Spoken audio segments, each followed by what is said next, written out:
ఇప్పుడే మనం చూసుకున్నట్లయితే ఇప్పుడే మరొక బ్రేకింగ్ న్యూస్ అయితే రావడం జరిగింది. సో రైలుకు సంబంధించి రైలు ప్రయాణాలకు సంబంధించి గుడ్ న్యూస్ అయితే చెప్పారు. శబరిమలకు వెళ్ళే అయ్యప్ప భక్తులకు దక్షిణ మధ్య రైల్వే శుభవార్త చెప్పింది. శబరిమల క్షేత్రానికి వెళ్ళే భక్తుల కోసం ప్రత్యేక రైలును ఏర్పాటు చేసినట్లు ఒక ప్రకటనలో తెలిపింది. తెలుగు రాష్ట్రాలను వేరువేరు ప్రాంతాలను కలుపుతూ 8 ప్రత్యేక రైళ్లను అయితే ఏర్పాటు చేయడం జరిగింది. ఈ నెల 22, 29 తేదీల్లో మౌలాలి కొల్లం అంటే హైదరాబాద్ నుంచి కొల్లం వరకు, ఈ నెల 24 మరియు డిసెంబర్ 1వ తేదీలో కొల్లం మౌలాలి, నవంబరు చూసుకుంటే ఇలా ఈ విధంగా చూసుకున్నట్లయితే మనకి మొత్తంగా 4 ట్రైన్లు తెలంగాణ నుంచి అయితే వేయడం జరిగిందనమాట. తెలంగాణ నుంచి 4 ట్రైన్లు ప్రత్యేకంగా శబరిమల కోసం అయితే ఇక్కడ అయ్యప్ప భక్తుల కోసం అయితే తెలంగాణ నుంచి అయితే హైదరాబాద్ నుంచి అయితే వేస్తున్నారు.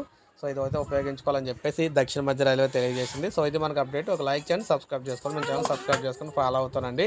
ఇలాగే మీకు అతి ముఖ్యమైన అప్డేట్స్ ఏ చిన్న అప్డేట్ వచ్చినా మీకు మన ఛానల్ ద్వారా అయితే నేను ఎప్పటికప్పుడు అయితే అందిస్తూ ఉంటానన్నమాట.